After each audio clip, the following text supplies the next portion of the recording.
So why do we say W for this letter?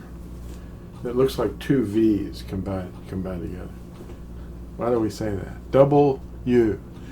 Well, that's a fairly new letter. It's not quite 500 years old, I don't believe. I think it was invented in the 1450s or sometime after that. Okay, I'll give you that. It may be slightly right around 500 years old. Why do we say W? The Latin letter that's shaped like a V, it was pronounced as a U, and a lot of people don't know that. It was a vowel, and a couple hundred years ago, it turned into a consonant where you get the lower lip and the upper teeth buzzing. V. That's not the way it sounded in Latin. And we use the Latin alphabet, by the way, because we're babbling. We're not using the Eberith. You know, it was interesting. It occurred to me this morning. It's occurred to me before, of course, and I've written about this in numerous books. But when Yahuwah created the heavens and the earth, he spoke them into existence. And then he became a man later, but that's where Hebrews chapter 1 comes in. You know, he manifested himself in many diverse ways.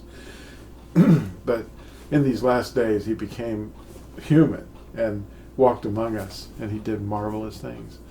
And now he's ascended, and he's in certain people, and he reveals what the words really mean.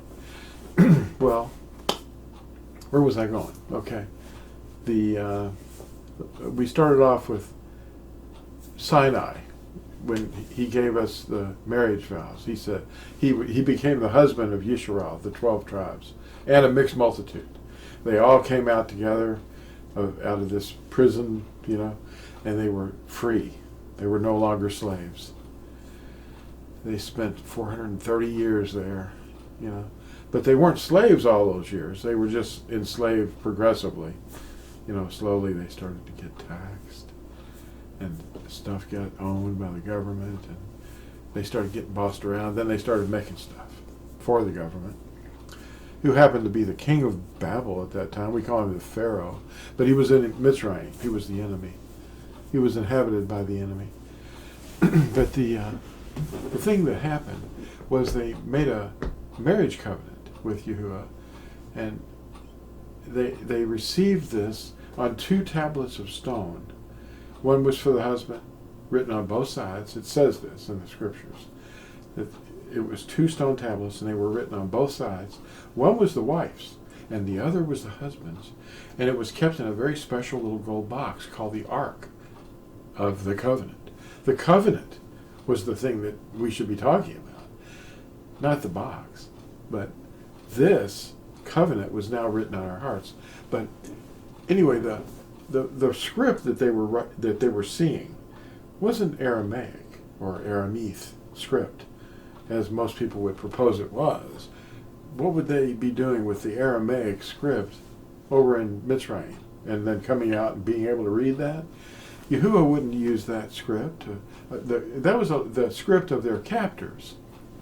You know, when they were taken to Babylon, they learned the script of the Arameans, the Babylonians, the Arameans. That script was adopted after 70 years. Basically, a few generations learned it. And at the end of their captivity period, Daniel was called to read something on the wall of a party room that they were using the set-apart goblets and gold pieces that were stolen from the temple. You don't want to mess with that. But they were touching them and toasting to foreign deities of wood, stone, iron, and gold, and silver. And this dude, he saw this hand. It was the hand of Yahuwah writing again. Yahuwah's hand had written before, remember? The stone tablets with a finger of Yahuwah. Well, that finger on that hand popped up in the middle of the air, and this guy saw this writing on the wall. He went, "What? What is that?" And his knees started knocking together. The whole room was going, "Hey, hold those knees down a little bit, man. We're over here trying to drink. Making us sick." He's freaking out. He's busting out in a cold sweat. He made James Brown look like he wasn't even sweating. Well, this guy looked at it and he said, "Somebody has to read this to me." And he'd written basically 4 words: mini, tekel, uparsin. And that was written not in Aramaic. It wasn't written in his hometown language or hometown script. So they thought about it, and somebody said, "Hey, I bet somebody could read that for us. His name's Daniel. Remember him?" So they called Daniel. And Daniel came in and he went, "Uh-oh. I know what that says." And anyway, you know the story. The finger of Yahuwah was writing on that wall.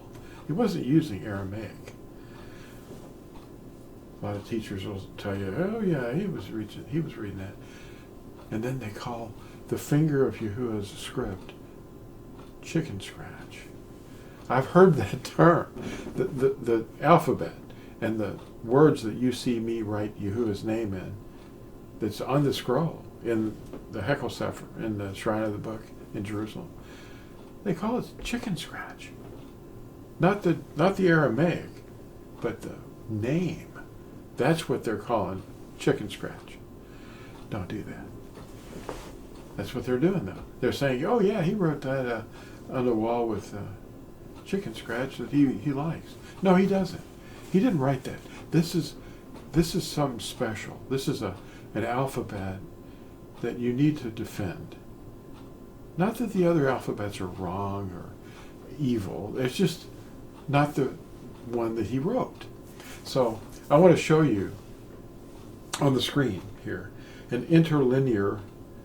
Now you can't match the words above with the words below in English exactly, but the lines are going the opposite ways. The Hebrew is read from your right to the left, and the English reads from the left to the right. And if you look at it line by line, you can actually read the meaning of each word and match it up. So download it, at TorahZone.net. Just look for 10 Commandments Insert. It's a free PDF, and just a page. You'll like this interlinear script. It's the 10 Commandments. He wrote the 10 Commandments not in Aramaic script, but in Eberith. That's where we get the word Hebrew.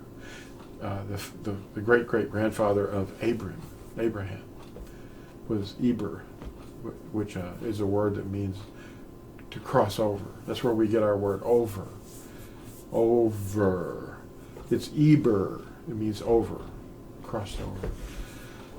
So that would be something to consider. Well, what are we talking about when we say that there's a vowel and a consonant? What do we mean by that? The Latin letter V was a vowel. It wasn't pronounced as a V, it was a U. But it was written this way. And it developed from the Greek letter upsilon, which looked like a capital Y, but they dropped the lower stem and just popped, and the top part was used, and it was still a U. It's called an upsilon. The uncial, or capital U in Greek, was the original letter, and then they started writing a lowercase with a U. So you've got what looks like a capital Y, it's a U, it's an upsilon. And then you've got this little lowercase letter that's called an upsilon, but it's lowercase. Contemporary readers see a letter for which they often use their teeth and lower lip to make a buzzing sound, transforming it into a bilabial fricative. Oh, a bilabial fricative. Making it a consonant. It should be only giving you the sound of the mouth cavity, the letter U.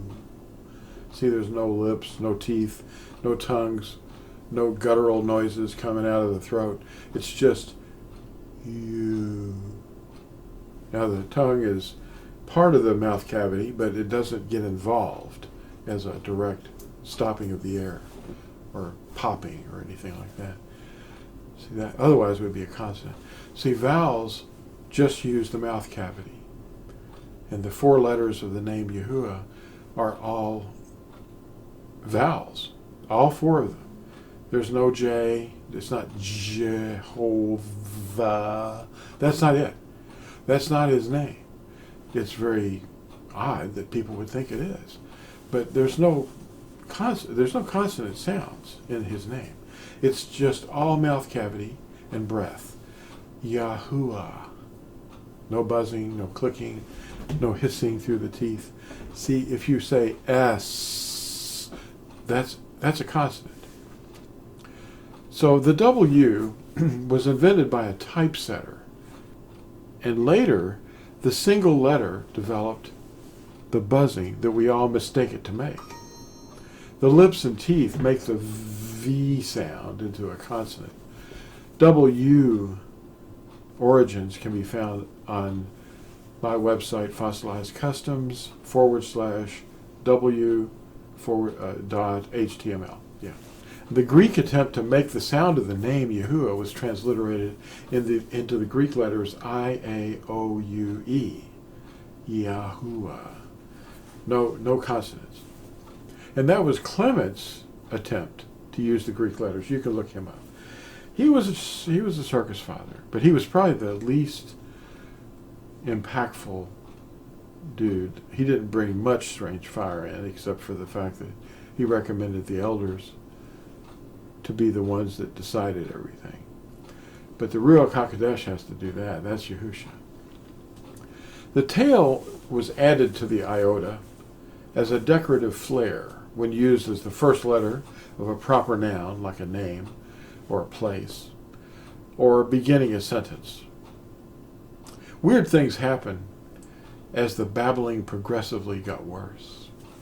The letter J is often pronounced as an H in Spanish. What we see as Jorge is pronounced Jorge, not George. George is a word that is really Greek. You see the G-E-O. It means earth. G-E-O, G-O, Ge, Georgia. And it means earth worker. Earth worker. Nimrod's tower resulted in the confusion of languages. The king of Babel is Humpty Dumpty. And when Yahusha pours out his Ruach on all flesh, he's going to fall off the wall. And we will all recognize what a huge liar Humpty Dumpty really is. Thanks for watching. See you in the next video. Bye.